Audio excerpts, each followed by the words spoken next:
নমস্কার, আপনারা দেখছেন বাংলা এমজি নিউজ। আরজিকর কাণ্ডের বিচার চেয়ে ভাটপাড়ায় মিছিল। আরজিকর কাণ্ডের বিচার চেয়ে রাস্তায় নেমেছেন এসএলএর গিন্নিরা। বুধবার সন্ধ্যেই ভাটপাড়া বলরাম সরকার ঘাট কালী মন্দির থেকে মিছিল করেন প্রতিবাদীরা। খোসপাড়া রোড ধরে সেই মিছিল কাকিনাড়া কাছারি রোড মোড়ে গিয়ে শেষ হয়। ঘটনায় অভিযুক্তদের কঠোর শাস্তির দাবির পাশাপাশি মুখ্যমন্ত্রী পদত্যাগেরও দাবি করেছেন প্রতিবাদীরা। মিছিলে যোগ দিয়ে অধ্যাপক উত্তম অধিকারী বলেন, সিবিআই তদন্ত শুরু করেছে, দোষীরা নিশ্চয়ই ধরা পড়বে। সিবিআইয়ের উপর আস্থা রাখতে হবে, তাহলে দুধ কা দুধ পানি কা পানি হয়ে যাবে। ব্যারাকপুর থেকে বিশ্বজিৎ নাথের report, Bangla MG news. CBI তদন্ত শুরু করেছে, এখন আসল কালপ্রিটরা সব ধরা পড়বে। এটা একটা বড় চক্র, শুধু আমাদের বোনের ধর্ষণ নয়, এর সাথে অনেক রকম চক্র জড়িত আছে, যেগুলো দিনের আলো হয়ে যাবে, দিনের আলোর মতো পরিষ্কার হয়ে যাবে ধীরে ধীরে। প্রিন্সিপাল এখনো আসছে না।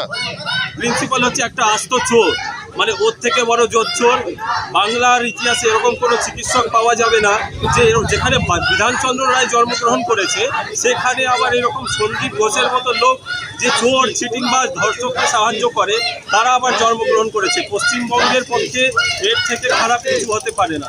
সিবিআইয়ের উপর আস্থা আছে? সিবিআইয়ের উপর একদম আস্থা আছে, দুধ কা দুধ পানি কা পানি হয়ে যাবে।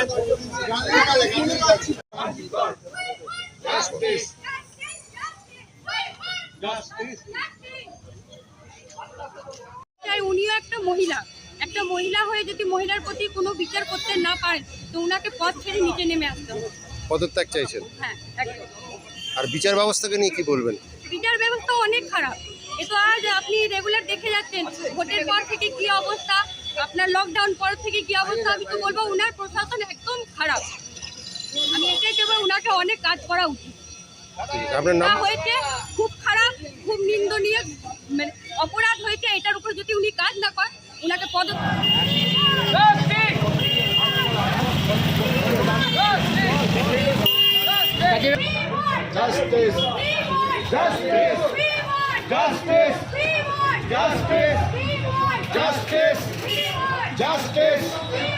Justice!